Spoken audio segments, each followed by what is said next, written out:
Vamos ficar em pé, queridos, vamos orar e depois vamos ler um texto da palavra do nosso Deus. Senhor Jesus, te louvamos e engrandecemos teu nome santo. Tu és poderoso, soberano e reconhecemos, Senhor, que tu és o coroado de Deus, ungido de Deus, o Cristo, o Messias, prometido, enviado e que realizou toda a obra que o Pai lhe confiou. E até hoje ainda realiza, sim, Senhor, criando novas criaturas, criando, Senhor, um novo homem para colocar em teus eleitos, a fim de que, Senhor, eles se pareçam contigo. Teu Espírito vem neles habitar para os transformar de glória em glória à tua imagem. Glorificamos ao Senhor pela tua perfeição, pelo teu sacrifício glorioso diante do Pai, que o Senhor realizou fazendo, ó Deus, a substituição dos nossos pecados, carregando-os sobre ti e nos dando a tua justiça. Aqui, Senhor, nesta noite nos reunimos para estudar acerca da tua soberania gloriosa. E te louvamos porque tu és realmente Rei dos reis, Senhor dos senhores. Desde sempre o Senhor já o foi. Mas ao se humilhar, o Senhor se submeteu à vontade do Pai, foi feito um pouco menor do que os anjos por um pouco de tempo, mas depois foi exaltado, depois da tua ressurreição, e colocado à direita do Pai. Nós te exaltamos também, Senhor Jesus, e reconhecemos tua grandeza, reconhecemos teu domínio, teu senhorio sobre tudo e todos os inimigos postos debaixo de teus pés, e até o tempo deles serem realmente subjugados e aniquilados, para que o Senhor entregue de volta o reino a Deus o Pai.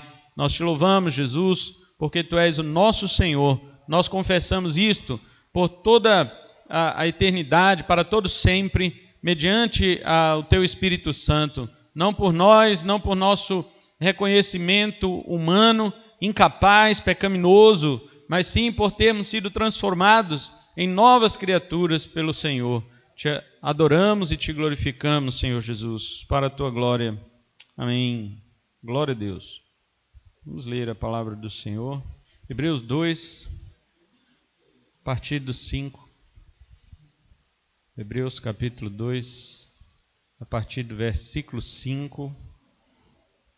Vamos ler aqui, diz assim: Além disso, não são anjos que governarão o mundo futuro a que nos referimos.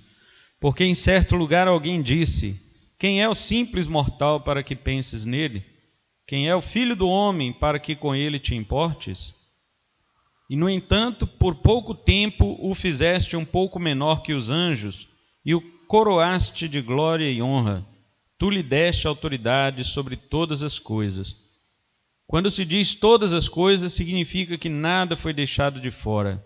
É verdade que ainda não vimos tudo ser submetido à sua autoridade. Contudo, vemos Jesus, que por pouco tempo foi feito um pouco menor que os anjos, e que por ter sofrido a morte, agora está coroado de glória e honra.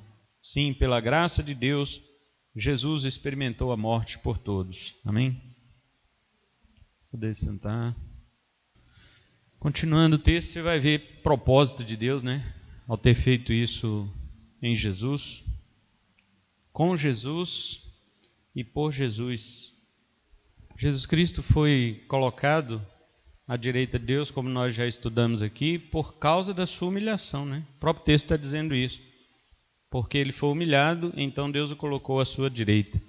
Na verdade, Jesus nunca precisou, antes da sua encarnação, de ser exaltado. Porque ele sempre foi o que ele é, Deus. Então, para que ele fosse exaltado, ele tinha que ser humilhado. Porque não tem como você colocar Deus acima do que ele já é, né? Por isso a humilhação de Cristo também, né? Então, quando Deus faz isto com o seu Filho Jesus, se cumpre muitas profecias do Antigo Testamento.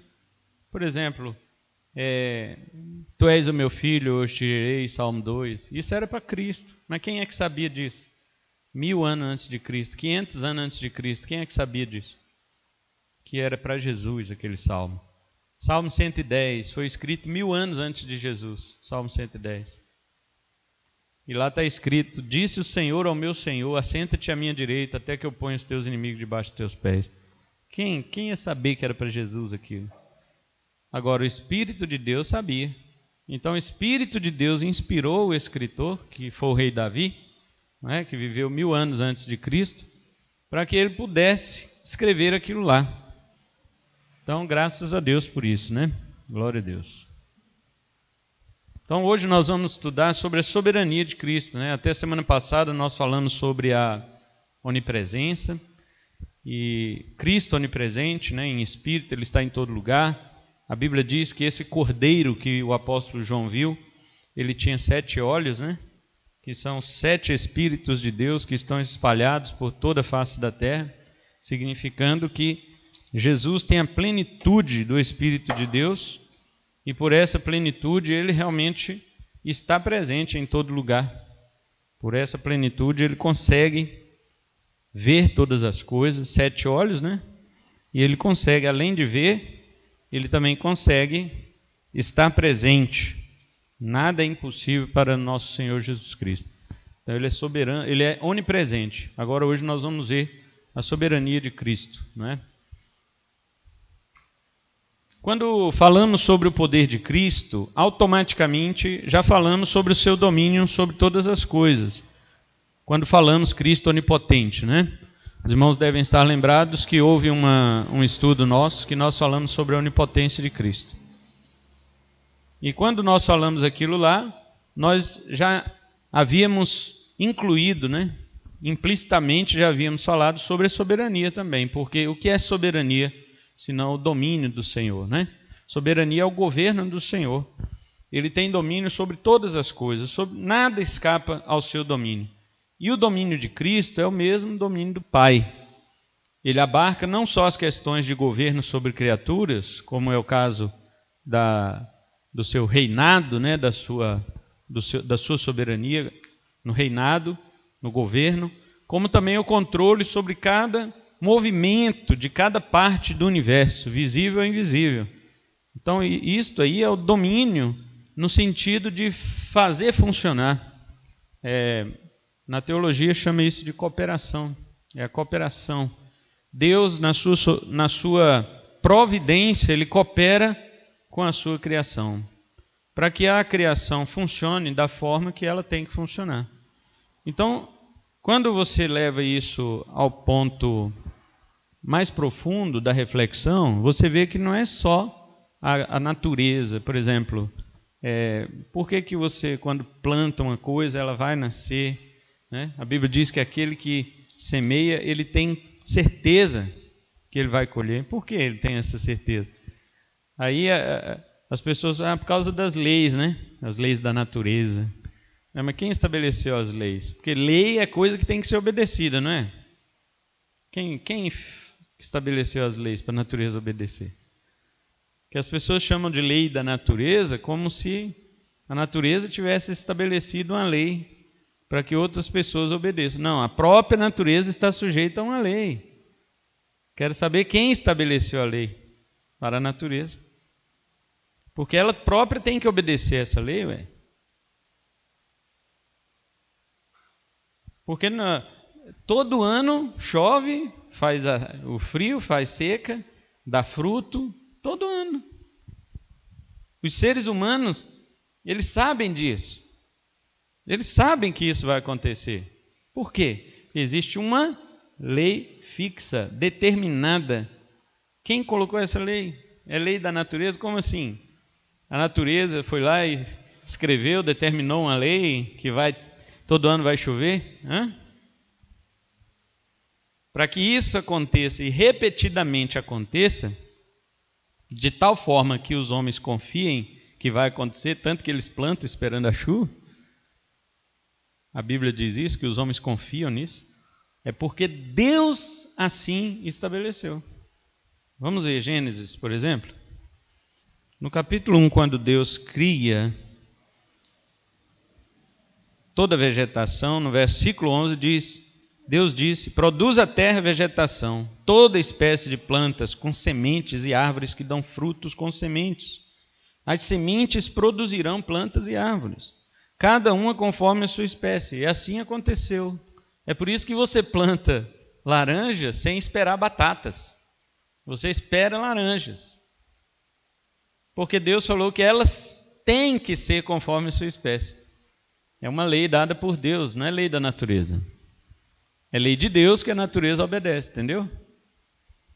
E quando Deus, é claro, né? Você vai ver no verso 12, a obediência da natureza. E a terra produziu vegetação, toda espécie de plantas com sementes e árvores que dão frutos com sementes. As sementes produziram plantas e árvores, cada uma conforme a sua espécie. E Deus viu que isso era bom. Falou, assim tá bom. E quando Deus criou o sol e a lua, as estrelas, verso 14, então Deus disse, haja luzes no céu para quê? Para separar o dia da noite e marcar as estações, os dias e os anos. É por isso que chove todo ano. É por isso que tem a primavera, tem a época do outono e assim por. É por isso que anoitece, ué. Porque Deus estabeleceu isso, que tinha que ser assim. Aí, né, depois que o pecado entra no mundo, Deus destrói o mundo com o dilúvio. Dilúvio, capítulo 6 e 7, né? O anúncio é no 6, o dilúvio é no 7. No 8 é o final do dilúvio. 8:15. Então Deus disse a Noé, saiam da arca, você, sua mulher, seus filhos e as mulheres deles. Solte todos os animais, as aves, os animais domésticos e os animais que rastejam pelo chão, para que sejam férteis e se multipliquem na terra. Noé, sua mulher, seus filhos e as mulheres deles desembarcaram. Todos os animais, grandes, pequenos, as aves saíram da arca, cada um casal de cada vez. Em seguida, Noé construiu um altar ao Senhor e ali ofereceu como holocausto alguns animais e aves puros. O aroma do sacrifício agradou ao Senhor, que disse consigo, nunca mais amaldiçoarei a terra por causa do ser humano, embora todos os seus pensamentos e seus propósitos se inclinem para o mal desde a infância. Nunca mais destruirei todos os seres vivos. Agora, olha, enquanto durar a terra, haverá plantio e colheita, frio e calor, verão e inverno, dia e noite. É por isso que tem. Tem lei da natureza, tem lei de Deus que a natureza obedece, mesmo depois do pecado. Então, quando você olha isso daqui, você fala, meu Deus, que soberania, que poder. Mas ainda existe algo mais do que isso aqui. Porque Deus poderia dizer, né?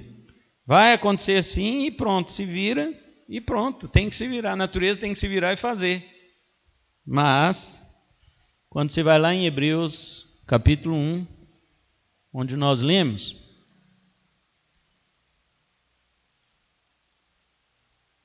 olha o que diz aqui, o versículo 2 e 3, ó. E agora, nestes últimos dias, ele nos falou por meio do Filho, o qual ele designou como herdeiro de todas as coisas e por meio de quem criou o universo. Veja, Jesus foi o meio pelo qual Deus criou o universo.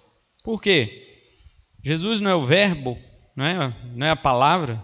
Então, quando Deus mandava, Jesus é que era esta palavra. A ordem de Deus é Jesus. Então, por meio de Jesus, tudo acontecia, tudo tinha que obedecer. Por meio dele foi criado. E depois diz aqui no 3, o Filho irradia a glória de Deus, expressa de forma exata o que Deus é, e com sua palavra poderosa sustenta todas as coisas. Sabe o que significa? Que Jesus Cristo, ele faz com que a lei que Deus deu lá, que tinha que ter inverno, dia, noite, essas coisas, Jesus faz com que isso aconteça todo ano. Não é só a lei que está funcionando automaticamente sem ninguém. Não é um Deus que deu corda e largou o negócio funcionando. Se fosse, ainda era poderoso, ainda dava para manifestar seu grande poder, mas não. Jesus está ali fazendo com que haja noite. Jesus está assim todo dia, né? Colocando a sombra sobre o sol, trazendo o manto da noite para o universo, para o nosso sistema aqui, né? Depois ele vai lá, tira o manto da noite, coloca a claridade novamente. Tudo isso ele faz pela palavra do seu poder.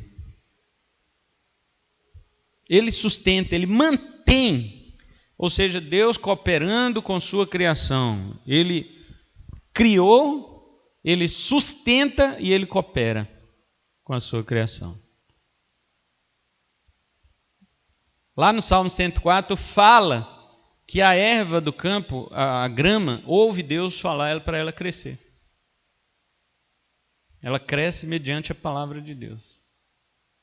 Os animais, eles têm um instinto de clamar a Deus por comida. Nós não vamos ouvir, nem vamos saber disso e nem interpretar isso. Mas Deus sim. Ele ouve o clamor dos animais por comida. E dá o alimento quando ele quer. Quando não quer, vai morrer de fome. O bicho lá também. Vai virar comida para o outro, né? E assim por diante. Agora leve isso ao grau mais profundo. Leve para o grau mais profundo. Para que existe Satanás? Para obedecer a Deus. Mas qual que é a natureza dele? A natureza do diabo? Má. Então, todo mal que Satanás faz, ele faz porque Jesus sustenta ele. Do mesmo jeito que Jesus sustenta a natureza para que ela faça cada coisa que ela tem que fazer, Jesus sustenta Satanás para que ele faça o mal que ele tem que fazer. Lutero descobriu isso de um modo, né? Não fala descobriu, mas alguns pensadores antigos do cristianismo já pensavam isso, mas as pessoas têm medo de falar sobre isso, não é? Porque acham que Deus o diabo queria ser bom e Deus não deixa. As pessoas levam para esse lado. Mas não. Qual que é a natureza? É isso que eu perguntei primeiro. Qual que é a natureza do diabo? Vocês disseram má. Pois é. A própria natureza má, ela tem que funcionar, porque a lei da natureza má é ser má. Mas qualquer lei só funciona mediante o sustento de Cristo. Até a lei da maldade. O diabo era mau. Mas depois, quando Deus mandou rastejar, ele ficou irado. Ele era mau e ficou com raiva.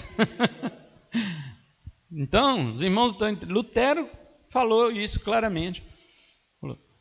Paulo não disse, citando um poeta grego lá em Atos 17, 28, Epimênides, né, que ele citou, falando: nele vivemos, nos movemos e existimos. Paulo não estava falando de crente ali, não. Paulo estava falando de tudo que foi criado, vive em Deus, se move em Deus e existe em Deus. Então o diabo existe em Deus.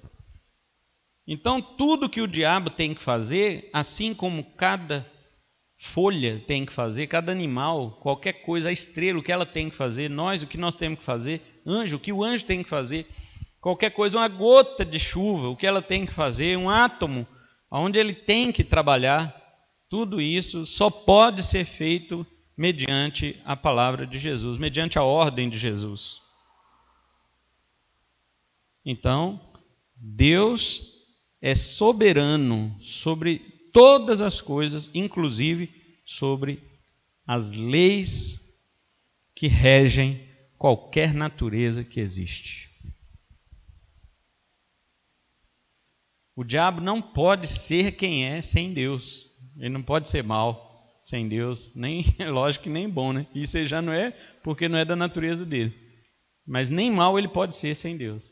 Deus é que sustenta o diabo e faz com que ele, assim como Deus faz uma grama nascer, pelo que nós conhecemos de lei da natureza, Deus faz o diabo ser mal pela lei da sua maldade.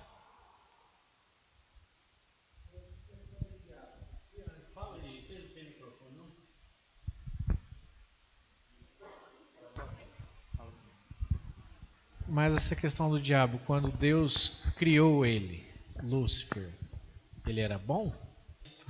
Tem alguns pastores e teólogos que dizem que Deus já criou ele mal, né? Isso é um outro assunto, mas até onde a história da igreja sempre tem falado, a história da teologia, ele era um anjo bom. Eu acho que é aquele jogo de encaixe que nós estávamos comentando, né? Quando Deus criou o mundo, colocou um anjo que seria o traidor, né? quando Cristo escolheu os 12, ele também sabia que Judas era um traidor, tinha que ter um ali. Eu acredito que é mais ou menos por aí. É sim. O diabo, ele era, não só o diabo, mas seus anjos eram predestinados ao fracasso. Eles eram predestinados à queda. E os outros que não pecaram, Paulo chama de anjos eleitos. Você já viu isso na Bíblia? 1 Timóteo 5, 21. Paulo diz para Timóteo que Timóteo, acho que conjura, ele conjurava Timóteo toda hora, coitado. Mas eu acho que é isso que ele fala: conjuro-te diante dos anjos eleitos.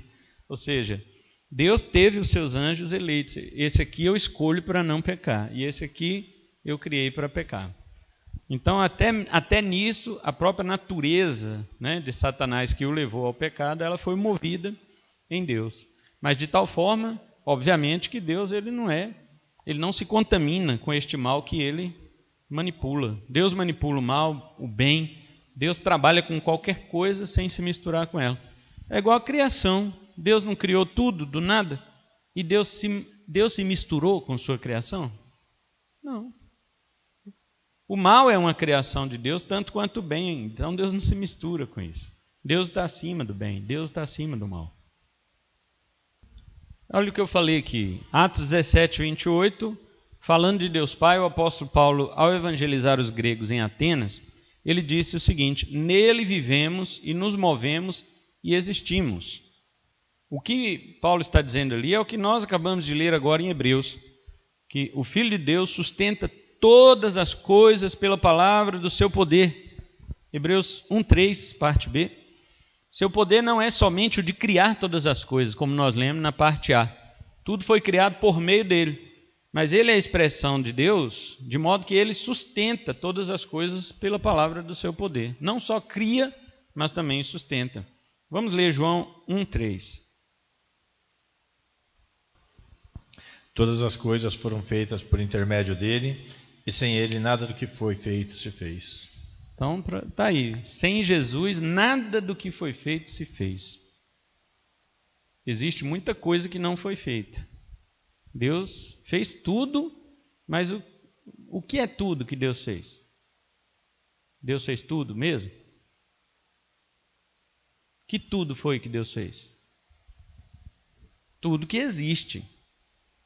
Deus não fez tudo mesmo, porque tem muita coisa que não existe.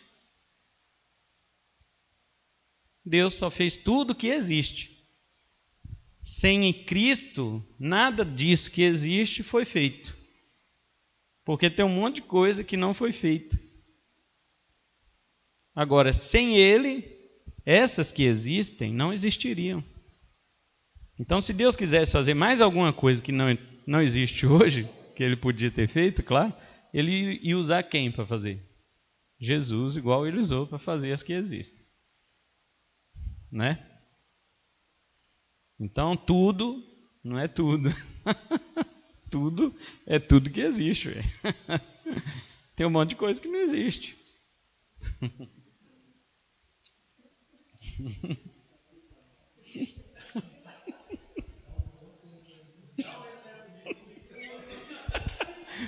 Já vai? Como é que eu posso dar um exemplo de algo que não existe?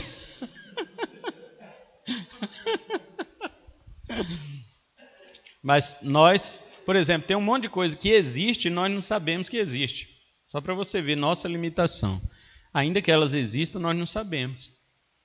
Agora imagina Deus, que Ele fez tudo o que existe. Mas tem coisas que Ele não fez. Né?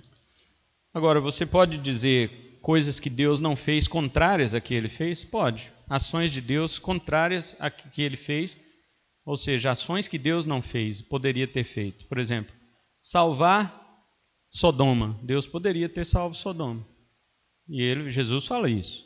Em Mateus 11, 20 e 24, 20 a 24, Jesus fala isso. Ele fala, se eu tivesse sido enviado a Sodoma para fazer os sinais e pregar lá, eles teriam se arrependido com pano de saco e cinza. Mas Deus fez isso? Então está aí uma coisa que não existe. Sodoma inteira. Não é?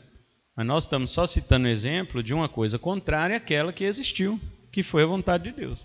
Então, baseado nisso, da mesma forma, você pode entender que há coisas que Deus não quis fazer. Como bem há outras coisas que ele quis fazer diferente do que poderia ter feito, como essa que eu estou citando, que está na Bíblia. Entenderam? Vocês não falam nem sim, nem não. Vocês são... Então tá. Vamos ler também Colossenses 1,17. Próximo aí.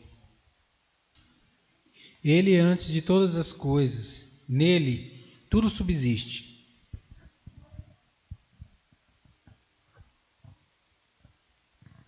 Lê o 16 também.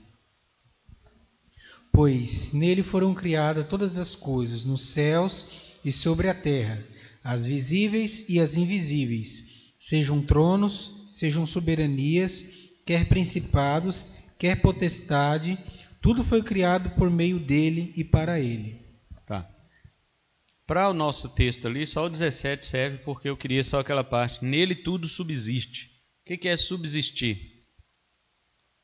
A palavra já está dividida em duas. O que significa subsistir? Subexistir. Existe por baixo dele. Tudo subsiste. Quem subsiste necessita da autorização de quem existe. Então, nós não existimos. Nós subsistimos. Só Deus existe. Só Deus existe. Deus não necessita de autorização de ninguém para ele existir. Nós necessitamos. Então, todos que necessitam de autorização para existir, subsistem. Existe por autorização. Por isso que diz aí no versículo 17, nele tudo subsiste. Tudo que existe, subsiste por causa dele. Então, eu coloquei algumas coisas ali para você ter uma base, né? Ordem física, química, biológica, tudo funciona nessa ordem, né? A física, a química, a biologia, a matemática, a lógica, a metafísica, né? O raciocínio lógico, tudo isso só existe por causa de Cristo. Capítulo 2, 3. Lê aí. Já que vós estáis em Colossenses. Em quem todos os tesouros da sabedoria e do conhecimento estão ocultos. Em quem que estão? Em Cristo.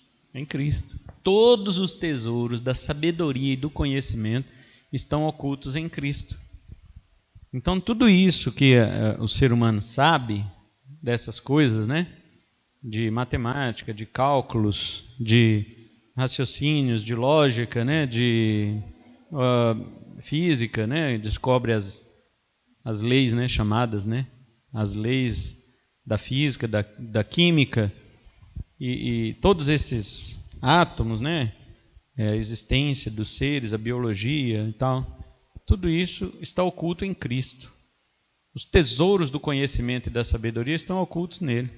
É por isso que nunca você vai ver lá no Novo Testamento, nos Evangelhos, alguém fazer uma pergunta para Jesus para deixar ele embaraçado.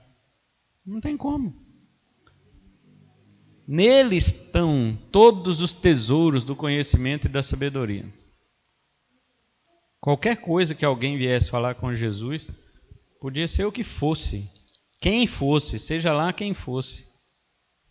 Então, queridos, esta é uma ótima pergunta para você fazer a um ateu, uma pessoa que não crê em Deus. Fala para ele, porque os empiristas, né? Os empiristas são ateus que acreditam só naquilo que nossos sentidos podem capturar. Eu só acredito no que eu vejo, no que eu sinto, no que eu cheiro, no que eu pego, né? No que eu olho. Aí quando você chama ele para coisas, né? Como essas são chamadas de metafísicas, fala, por que existe o metafísico? Por exemplo, você tem um cérebro e você raciocina, mas a lógica existe antes de você. Ninguém inventou a lógica. Se Deus não existe, por que a lógica existe? Porque a lógica existe antes do ser humano. Antes do ser humano chegar à Terra, se tinha uma maçã, era uma. Não era duas. Só teria duas se tivesse outra com ela. Mesmo antes do ser humano vir à Terra. Isso é a lógica.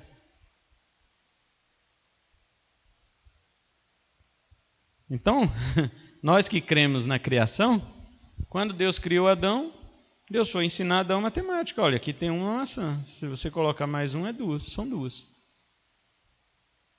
Então já existia antes do homem. E quem crê na evolução, né, que acha que era um macaco lá, tenta ensinar matemática para um primata. Matemática, tenta ensinar essas coisas. Não. As mais elementares, né? Ele vai aprender movimentos, vai ser adestrado para bastante coisa, até impressionantes, né? Mas ele não vai raciocinar. Ele não vai conseguir raciocinar. Aí já misturou calvinismo com evolucionismo. Entendeu? Por que o homem... Você pode perguntar isso para um ateu. De onde veio a lógica, então? Porque a lógica existe antes do ser humano. Quando o ser humano chegou na Terra, 1 mais 1 já era 2. Véio. De onde veio isso? A soberania de Cristo, além do controle absoluto sobre todas as coisas criadas, que nós estamos vendo aqui, do macro e do micro universo, do visível e do invisível, como eu pedi, César leu 16 também, ainda é soberania no sentido de governo e majestade sobre as criaturas. Agora entra aqui o que é chamado de governo moral. Porque o governo que nós falamos aqui do nosso Senhor sobre criação, sobre as folhas, né, sobre as estrelas, sobre os átomos, isso aí é o governo de preservação. É a preservação das coisas. Por exemplo, por que um cientista ele pode estudar confiante de que sempre um átomo vai se comportar daquela maneira quando está naquela situação? Ele, por causa das leis. Então ele tem confiança nisso. Essa confiança que ele tem naquela, por exemplo, a fervura da água aos 100 graus, né? Aos 100 graus Celsius, essa fervura é uma constante, né? Então por que ele tem confiança em certas coisas, certas leis? Porque elas estão sustentadas por Jesus.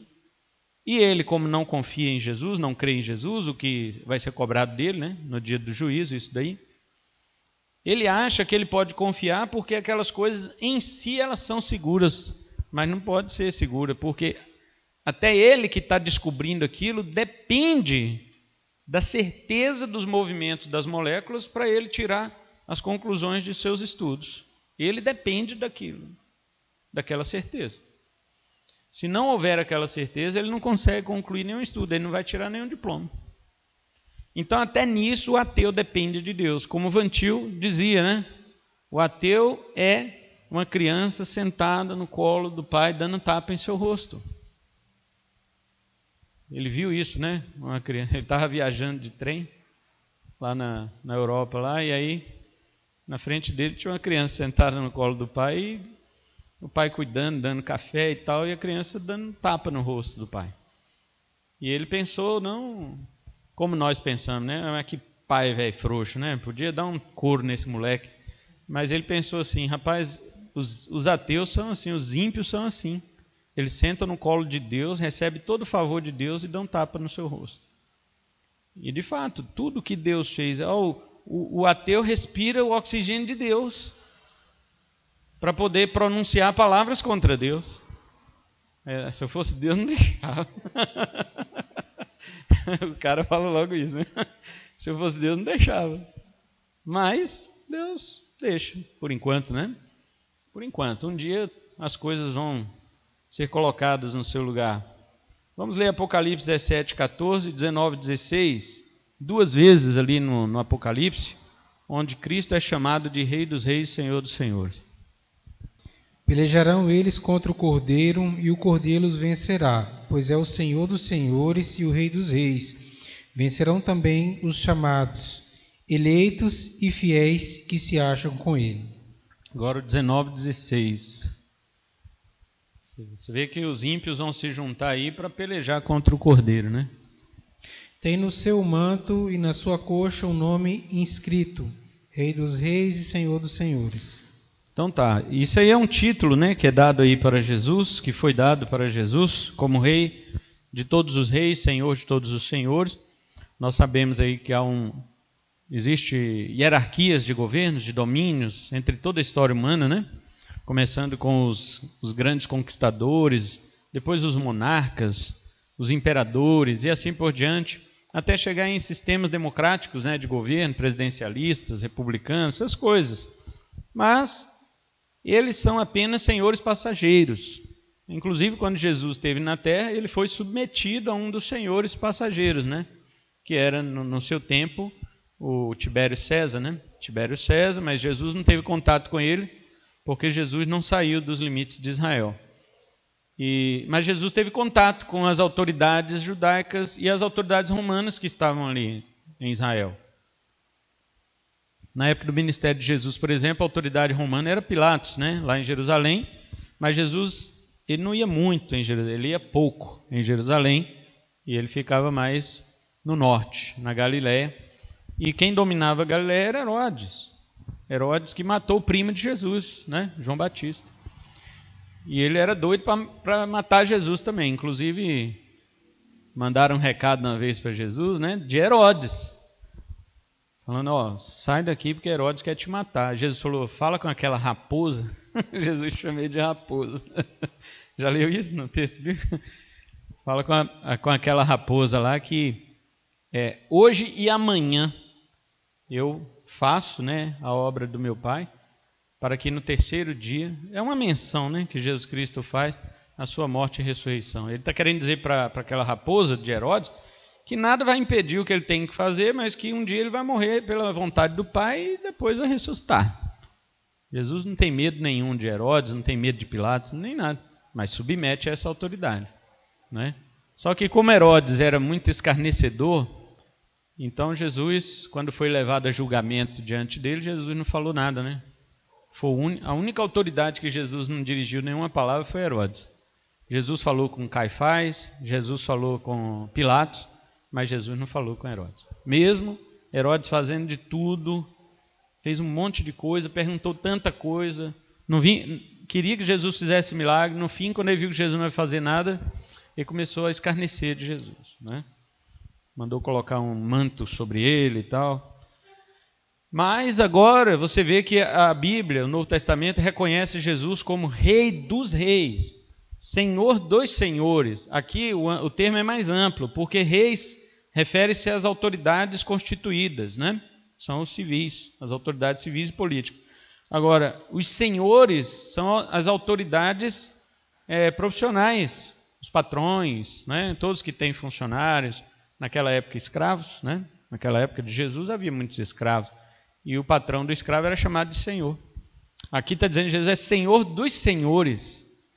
Então, meu amigo, você vê que o domínio de Cristo, ele perpassa por todas as classes, desde as políticas até as sociais. E isto já é reconhecido hoje pela igreja. Por isso que a igreja, a proclamação da igreja com relação ao evangelho é muito pobre. É muito pobre, porque nós tínhamos que proclamar o senhorio de Cristo para essa terra, irmãos. É lógico que nós não temos nenhuma esperança de que esse povo vai se submeter a Cristo. Isso aí, somente os eleitos mesmo, não tem jeito. Os demais, eles vão, como diz lá no livro, né, do profeta Isaías, eles vão endurecer a sua serviço contra o Senhor. Salmo 2 também fala isso. Eles vão querer romper o jugo de Jesus sobre eles, desatar suas cordas. Esse é o normal do ímpio. Mas a questão é, a igreja é muito fraca no evangelho que ela prega. Viu? Fraca demais. Quando você não era crente, você ouviu algum crente chegar para você e falar que Jesus era rei, assim, desse jeito? Dos reis?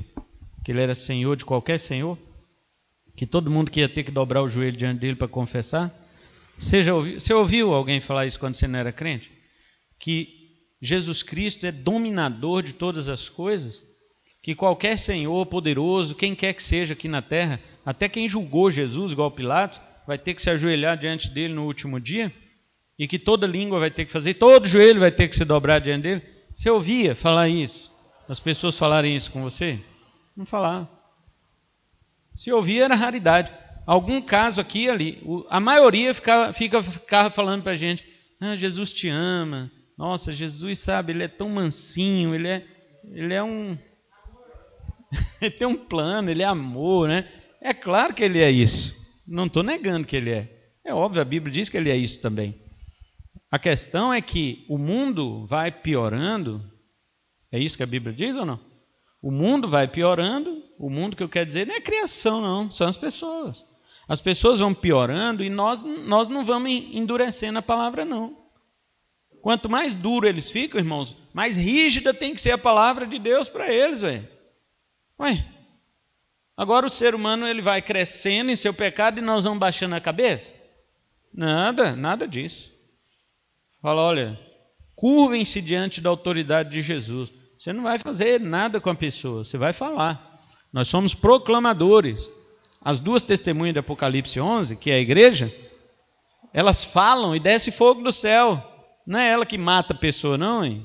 Nós estamos dispostos a morrer por Cristo, não matar. Nós não é muçulmano.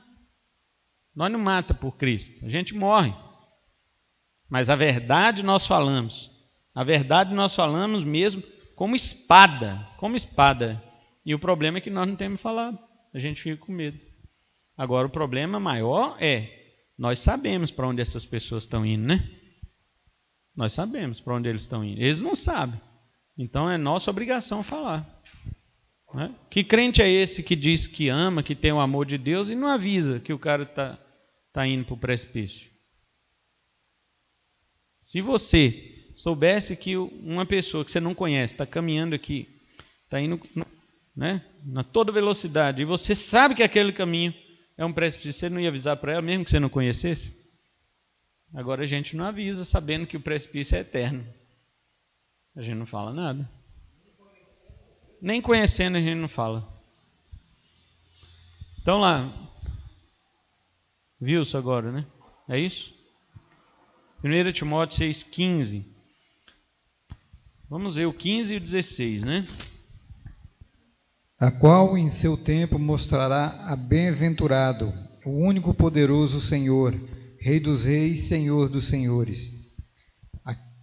Aquele que tem, ele só, a imortalidade e habita na luz inacessível, a quem nenhum dos homens viu nem pode ver, o qual seja a honra, o poder, sempre eterno. Amém. Amém. Mesmo se referindo a Deus Pai, este versículo aí, né? Por que está falando de Deus Pai? Porque aí está dizendo que ele é o qual homem nenhum jamais viu e nem pode ver. Jesus a gente pode ver. A gente já olhou isso, né? Semana passada. Jesus, ele não é invisível. Jesus está em todo lugar, invisivelmente. Mas ele mesmo não é invisível. Ele não é invisível. Agora, aí está dizendo que nenhum dos homens viu e jamais pode ver. Então não é Jesus, porque Jesus já foi visto. Então ele está falando de Deus Pai. Aí está dizendo o qual possui a imortalidade. É Deus Pai que possui a imortalidade. Agora vamos ler Hebreus 7,16 para você ver. Que não foi feito segundo a lei do mandamento carnal, mas segundo a virtude da vida incorruptível. Exatamente, Jesus Cristo, ele foi feito, no caso, feito sacerdote, tá? Não é feito criado, não.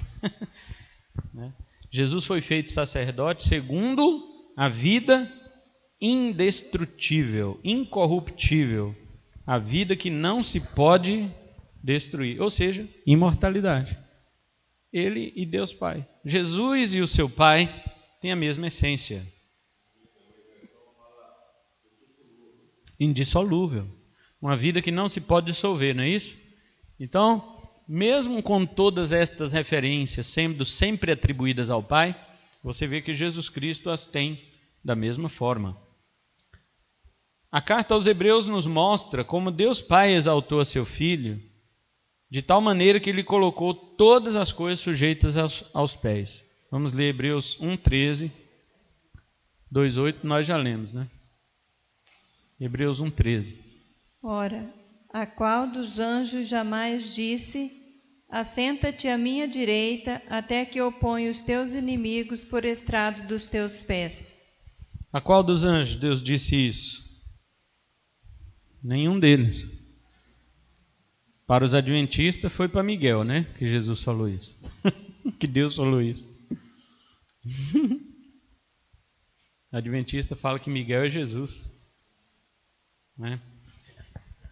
Então, o autor dos Hebreus está perguntando: a qual dos anjos jamais Deus falou isso? Assenta-te à minha direita. Nenhum dos anjos Deus falou isso. Somente ao seu filho, né? Está lá no Salmo 110, versículo 1. O próprio Jesus também atribuiu este salmo a si mesmo. Vamos ler 1 Coríntios, capítulo 15, verso 25. Porque convém que reine até que haja posto todos os inimigos debaixo de seus pés. Convém que ele reine até que todos os inimigos sejam postos debaixo de seus pés. Efésios 1, 22, Fernando. E pôs todas as coisas debaixo dos pés, e para ser cabeça sobre todas as coisas, o deu à igreja. Isso. Jesus foi dado à igreja para ser cabeça de todas as coisas, e tudo foi posto debaixo dos seus pés. Em Mateus 22, 44, meu caro, Jesus afirma que o Salmo 110 se cumpre nele. O Salmo 110 é o mesmo Mateus 22, 44. Disse o Senhor ao meu Senhor: assenta-te à minha direita, até que eu ponha os teus inimigos debaixo dos teus pés. Esse é o Mateus ou Salmo? Mateus. E Salmo é a mesma coisa. Salmo 110. Disse o Senhor ao meu Senhor. Então Jesus está dizendo que este Salmo 110 se cumpriu nele. Ele é o Senhor, a quem o Senhor o colocou à sua direita, e todos os inimigos debaixo dos pés. Esse é o Salmo. Disse o Senhor ao meu Senhor: assenta-te à minha direita, até que eu ponha os teus inimigos por escabelo dos teus pés. Mesma coisa. Sobre a soberania de Jesus, o profeta Daniel, vamos ler Daniel 2,44, ele teve uma revelação sobre o sonho de Nabucodonosor, que uma grande pedra destruiria a estátua que simbolizava os reinos do mundo, mostrando que o reino é do Senhor. Daniel 2,44. Daniel 2,44. Mas nos dias desses reis, o Deus dos céus suscitará um reino que não será jamais destruído, nem passará a soberania deste reino a outro povo, mas esmiuçará e consumirá todos esses reinos, e subsistirá para sempre. Engraçado, né? Nos dias destes reis quem? Porque os irmãos estão lembrados do sonho de Nabucodonosor? O João Paulo, estou lembrado nem do meu.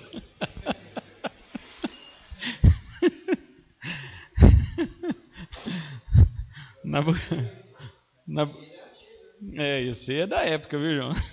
Você era um dos magos lá que o rei queria matar. O rei teve um sonho e esqueceu, né? Depois ele só sabia que o sonho tinha incomodado ele, mas não lembrava que sonho era.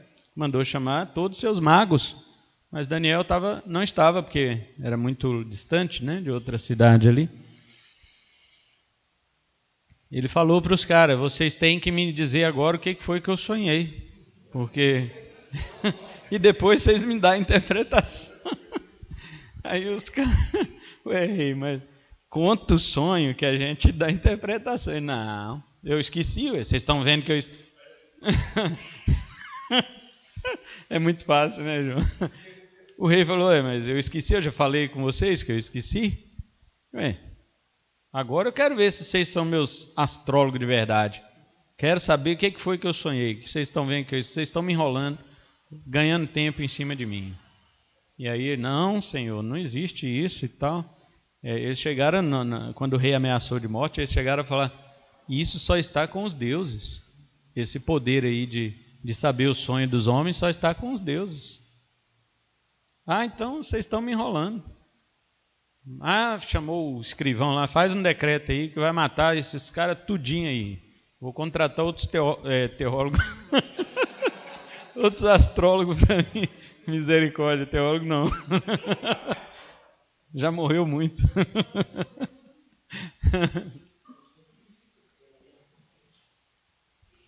Aí quando está o decreto sendo espalhado pelo império, chega e passa lá pela porta de Daniel. Que decreto é esse? O rei vai matar os sábios dele tudo. Por quê? Porque chamou lá e ninguém consegue falar o que o rei sonhou. Aí Daniel falou, não, calma aí.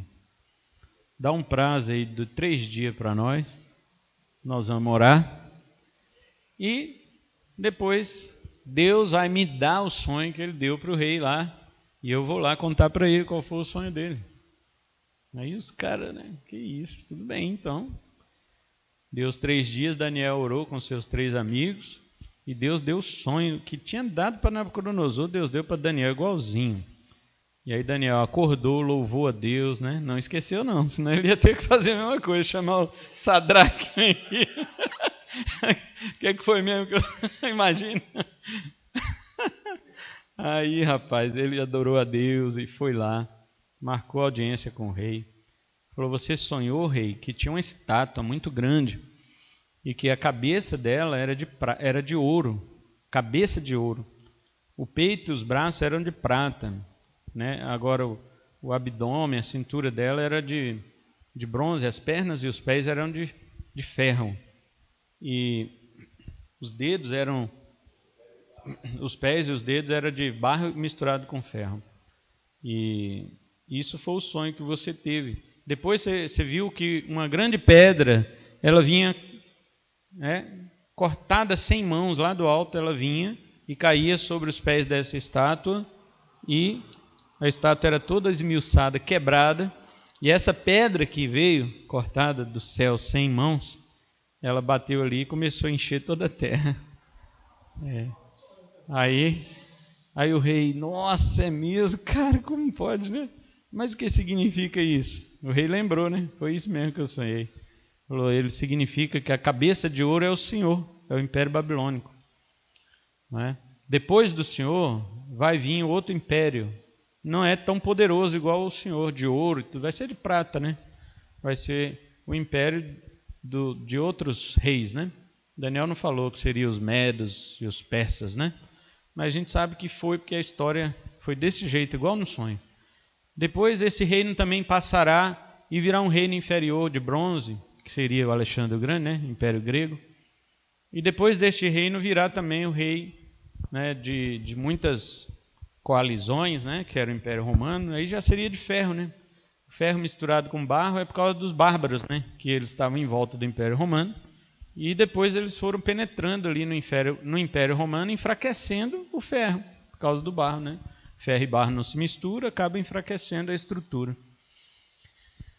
E é isso, rei. Você não vai reinar para sempre não, meu filho. Vai vir outras pessoas depois de você, embora serão inferiores ao teu poder, mas o reino vai passando de um para o outro.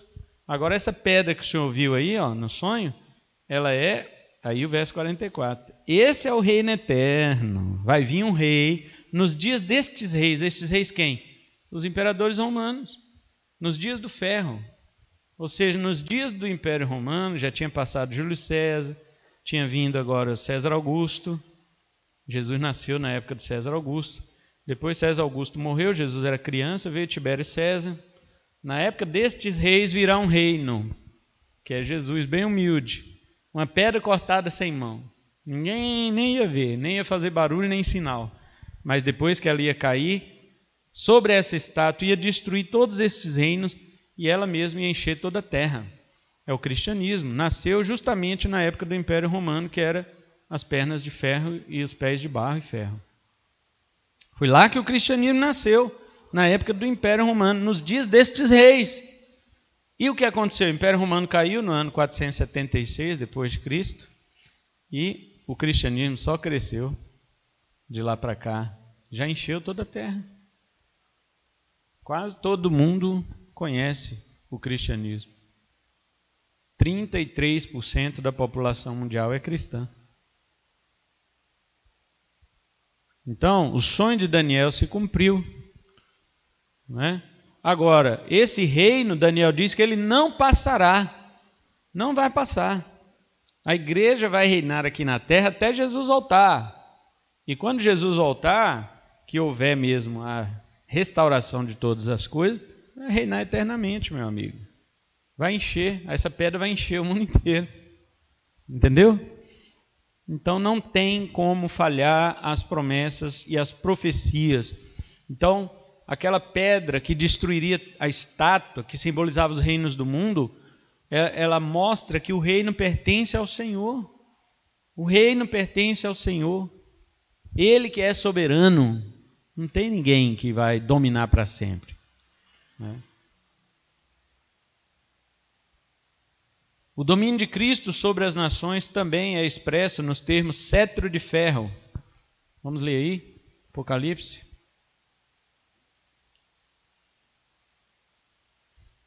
Apocalipse 2, 26 a 28.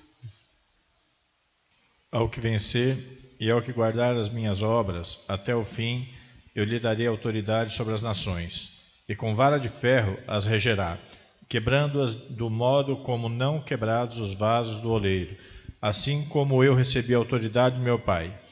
Também lhes darei a estrela da manhã. Então Jesus recebeu a autoridade do Pai para reger com vara de ferro as nações. Isso quer dizer que o governo de Cristo não cede aos caprichos humanos, entendeu? Não cede aos caprichos humanos. Não tem conveniência, não tem acordo. Jesus não faz acordo. Jesus não chega para Satanás e faz acordo. Vamos fazer um acordo? Você sai do cara e eu entro com o evangelho. Não existe acordo. Jesus expulsa Satanás. Tanto que ele disse aos fariseus: se eu expulso a Satanás pelo Espírito de Deus, então chegou o reino dos céus.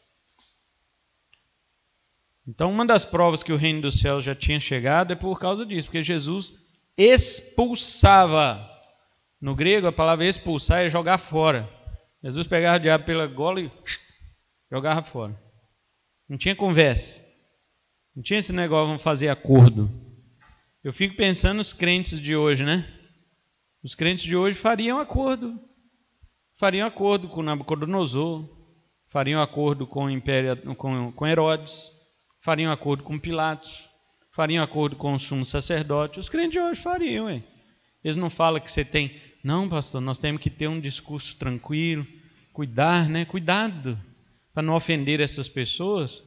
Os cristãos fazem, né? Só que eles falam que hoje pode, porque pega um cristão desse e põe, né? Teletransporta ele lá para a época de Herodes, para ver se ele ia falar igual João Batista falava com Herodes. Aí, né? É só um exemplo, não estou criticando, é um exemplo. Levanta uma geração aqui em Vilhena, chamada geração JB, João Batista, que na hora de falar, fala: Jesus te ama, vem aqui no louvor, o louvor vai te libertar, o louvor liberta. Onde você viu na Bíblia que o louvor liberta? Né? Que eu saiba,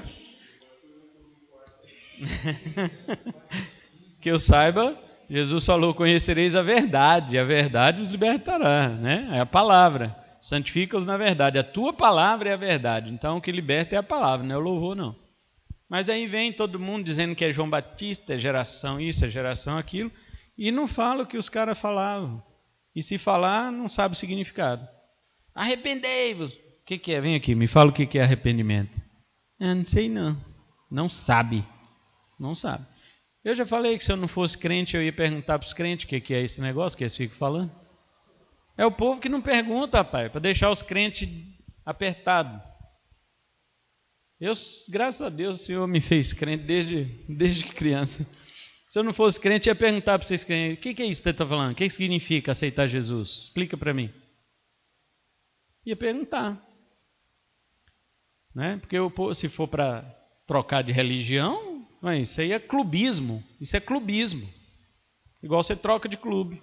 Né, João? Você está precisando trocar de clube. É? Atos não. Apocalipse 12:5, César. Nasceu-lhe, pois, um filho varão, que há de reger todas as nações com cetro de ferro. E o seu filho foi arrebatado para Deus até ao seu trono. É Jesus, né? Falando da mulher que teve aquele filho, o dragão queria devorar. Mas olha a menção que ele faz. Nasceu-lhe um filho varão, que há de reger as nações com vara de ferro. Né?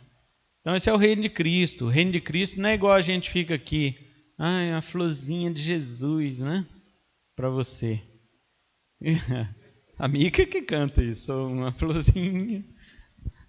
Não, o reino de Cristo é com vara de ferro, meu amigo.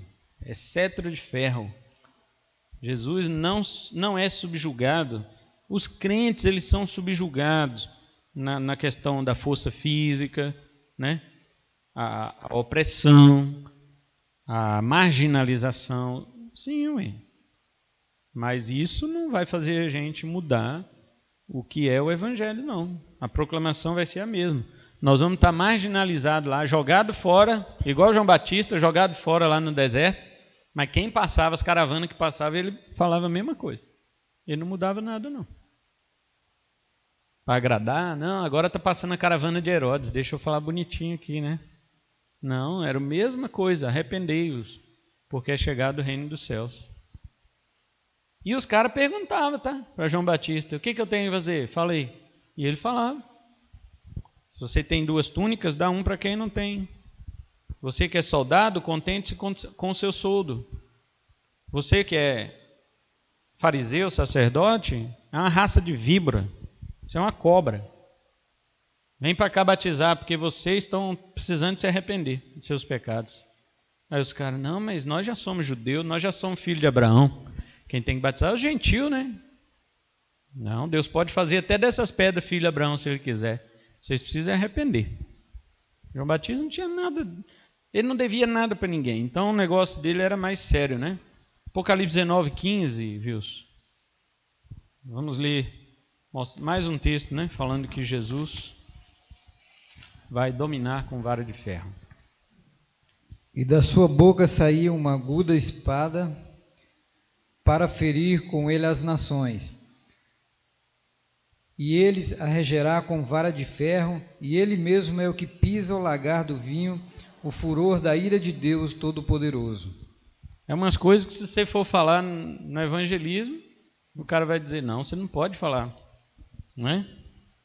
Jesus, a espada dele que sai da boca, vai destruir, ele vai reger todo mundo com vara de ferro e vai pisar o lagar do furor da ira de Deus. Ele mesmo, está escrito, ele mesmo, não é outro. Por isso que quando chega Você leu o 19:15? Leu 13. E estava vestido de uma veste salpicada de sangue. O nome pelo qual chama é a Palavra de Deus. Está vendo? O nome dele é a Palavra de Deus.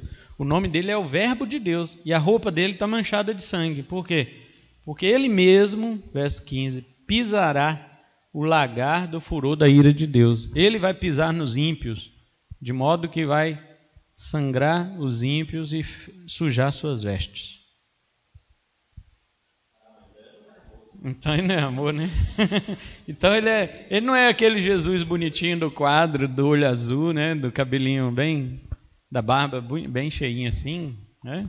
Parecendo irmão Carlos ali, ó. É. Tudo a ver, né? Só os bárbaros eram loiros. Não há, pois, dúvida alguma, irmãos, sobre a divindade do nosso Senhor, né? Olha o que diz Apocalipse 11:15, que é a 7ª trombeta. Diz que quando ela soar, grandes vozes serão ouvidas no céu, dizendo: os reinos do mundo vieram a ser do Senhor e do seu Cristo, e ele reinará para todo sempre, né? Então não há dúvida nenhuma de que Jesus Cristo é Rei dos Reis, Senhor dos Senhores, soberano, certo? E olha que nós falamos, soberano sobre micro-universo, que é aquele que você só vê no microscópio, e macro-universo, que é aquele que você só vê no telescópio. E olha lá, Ele é Senhor, Ele é dono, Ele é soberano sobre tudo isso. E além disso, das coisas criadas, Ele também é soberano sobre criaturas, governo moral, né?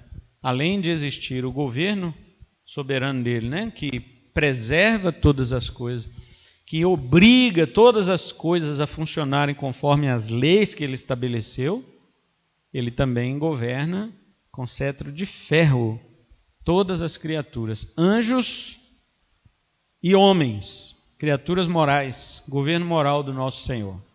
Então, esses atributos de Deus que estão em Cristo passam despercebidos dos evangelistas, né? Meu amigo Nino me deu um pacotão assim de coisa de evangelismo. Aí eu peguei um para ver, aí está lá. As quatro leis do Evangelho. Primeiro, Deus te ama e tem um plano glorioso na sua vida. Né, César? O César sabe de cor. As quatro leis. Aí eu falei, Nino, pelo amor de Deus, cara, Aí fala assim, não, alcançamos muitos milhões de pessoas com esse evangelho aqui. Sim, mas aí você alcança mesmo. Agora, e o Cristo soberano? E o Cristo com cetro de ferro? Porque o mundo tem que saber disso, gente. Os crentes... Boa, João. Os crentes também. Conclusão. Então, finalizamos hoje aqui nosso estudo sobre a divindade de Cristo, né? Provada biblicamente com os atributos divinos, vistos na pessoa do Filho. Lembra-se que nós já estudamos sobre... Nós não falamos sobre todos os atributos de Deus, porque a maioria dos atributos de Deus é facilmente vista em Cristo. Mas falamos sobre aqueles que são bem incomunicáveis, né? Aqueles que pertencem exclusivamente a Deus e mais ninguém. Eternidade, só Deus é eterno. E aí nós provamos que Jesus é eterno. Inclusive, no Velho Testamento, nós provamos que Jesus é eterno. Que Deus Pai é eterno, no Velho Testamento está assim, está cheio. Mas no início do nosso estudo sobre Cristo, primeiros estudos, nós provamos que Cristo é eterno no Velho Testamento. E depois passamos para o Novo. Tá? Para judeu nenhum vir falar que Jesus não é Deus. Judeu tem que aceitar Jesus que nem gentil se ele quiser ser salvo. Deus não tem plano, Deus tem um plano separado para Israel, nada disso. Já foi. O plano de Deus com Israel finalizou quando Cristo chegou. A partir dali para cá é a mesma coisa. Judeu quer ser salvo, tem que crer em Cristo que nem nós. Tem essa não. Porque até no Velho Testamento estava provando que Jesus é eterno. Jesus, não estou falando do Pai não, estou falando do Deus Filho. Hã? Hã?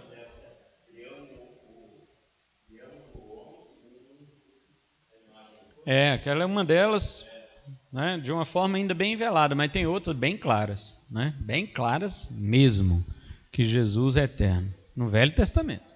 Está tudo no YouTube lá, vocês não tiraram.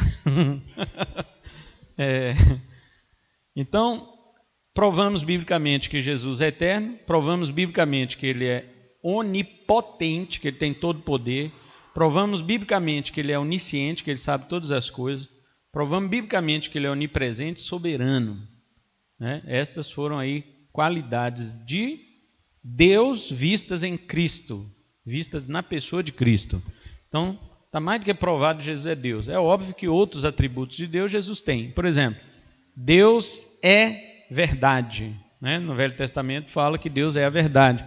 Jesus, no Novo Testamento, ele diz, eu sou o caminho, a verdade e a vida. Ninguém vem ao Pai senão por mim. Então está provado que Jesus tem o mesmo atributo da verdade que o Pai. Né? Então, se você for através de outro... fiel, Deus é fiel. Então você vê a fidelidade de Cristo no Novo Testamento. Qualquer atributo de Deus que você olhar no Velho Testamento, eles estão eles estão na pessoa de Cristo.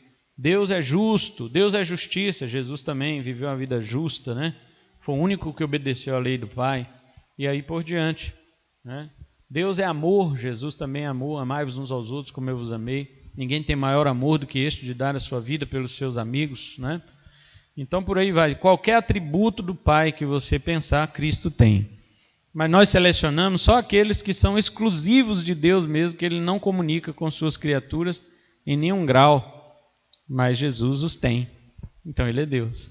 E terminamos hoje com este atributo da soberania, da onipresença e soberania, coisa que só Deus tem. Deus não pode dividir o domínio com ninguém. Não pode. No entanto, Ele deu o domínio a seu Filho. Então, seu Filho é Deus. Negar que Jesus é Deus é se comprometer com a perdição eterna, como diz João 8:24. Jesus falou: se vós não crerdes que eu sou, morrereis nos vossos pecados. Então é se comprometer mesmo com a perdição. As bases bíblicas são abundantes, tanto na antiga como na nova aliança, e a conclusão sobre a divindade de Cristo é simplesmente inegável. Mas quais lições práticas nós podemos tirar sobre o fato de Jesus ser Deus? Jesus é Deus, beleza, e daí? Né? Primeiro, que Ele merece adoração, como descobrimos em nosso estudo que Ele foi, é e será para sempre adorado por suas criaturas. Então trate de adorar Jesus. Seja um adorador de Jesus. Adore o Filho de Deus. Inclusive tem um texto em Hebreus que Deus fala assim: todos os anjos de Deus o adorem. Adorem seu Filho. Está escrito, desde o Antigo Testamento. Segundo, que somente Deus poderia pagar pelos pecados, embora, como disse Santo Anselmo, Ele não devesse. O homem, por outro lado, deve, mas não pode. Então, Anselmo dizia isso, né? O homem deve pagar pelos seus pecados, mas não pode. Deus pode, mas não deve. Então, por que Jesus, Deus, se fez homem? Porque como Deus, Ele pode pagar o pecado, e como homem, Ele assumiu a dívida. Porque como homem, nós devemos, mas não podemos. Deus, como Deus, Ele pode, mas não deve. Então Ele juntou essas duas naturezas, a divina e a humana, para poder assumir os nossos pecados. Terceiro, porque a salvação vem do Senhor, como diz Jonas 2,9, Salmo 3,8, do Senhor vem a salvação. Sobre o teu povo, Senhor, seja a tua bênção. Criatura alguma pode interferir nesse caso. Você e eu, anjo, ninguém, demônio, ninguém pode dar sugestão a Deus sobre quem Ele vai salvar. Não pode. A salvação vem do Senhor, é algo exclusivo dEle. É dEle. Então o fato de Jesus ser Deus e que o torna nosso Salvador, né? Na verdade, nos torna salvos por Ele, né? É justamente por isto, porque ninguém pode. Ele vem para salvar quem Ele quiser. João 5:21, assim como o Pai ressuscita e vivifica os mortos, assim também o Filho vivifica aqueles que quer. Mateus 11:27, ninguém conhece o Filho senão o Pai, e ninguém conhece o Pai senão o Filho, e aquele a quem o Filho quiser revelar. Então a salvação vem dele. Se a salvação vem dele, Ele escolhe a quem Ele quer revelar, porque Ele é Deus. E quarto lugar, porque somente se Jesus for Deus, é que pode Ele ser o mediador entre Deus e os homens, visto que Ele é ao mesmo tempo as duas coisas. Ele é Deus e homem. 1 Timóteo, leia. 1 Timóteo 2,5. Porque há um só Deus e um só mediador entre Deus e os homens, Jesus Cristo, homem. Está vendo? Há um só Deus e há um só Deus. Fim de papo. E há um só mediador. Ou seja, um intermediário. Um que faz a ligação dos homens com Deus. Jesus Cristo, homem. Ou seja, até lá no céu, como Ele está agora, Ele é homem. E Ele é Deus também. É por isso que Ele pode fazer essa ligação. Porque, como homem, Ele nos representa diante de Deus. E como Deus, Ele representa Deus diante de nós. Ele é o único que pode fazer isso. Por isso, Jesus, homem-Deus.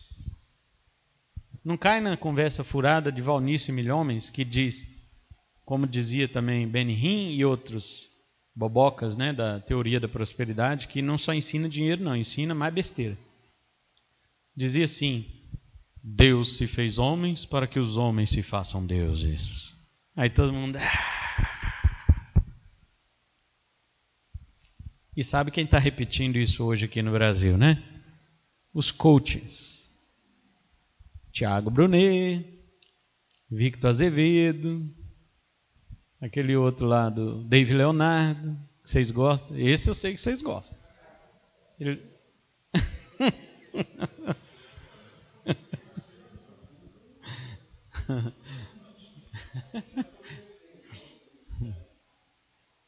Portanto, queridos, toda nossa reverência, todo amor, toda adoração ao único que é digno, como diz Apocalipse 5,12, de receber o poder e riquezas, sabedoria e força e honra e glória e ações de graças. Amém? Jesus é Deus, Ele é o nosso Deus, Ele é o Senhor, para a glória de Deus Pai. Então, declaramos encerrado o estudo sobre a divindade de Cristo. Semana que vem, a humanidade de Cristo. Vamos provar que Jesus é homem. Não era não, Ele é. Ele é homem. E nós vamos ver as características humanas de Jesus. E depois, nós vamos estudar sobre a vida de Cristo, a morte de Cristo, os ofícios de Cristo, as obediências de Cristo, passiva e ativa, e os estágios de Cristo, para a gente encerrar os estudos sobre nosso Senhor. Amém? Glória a Deus. Vamos orar. Vamos agradecer ao Senhor pelo estudo dessa noite.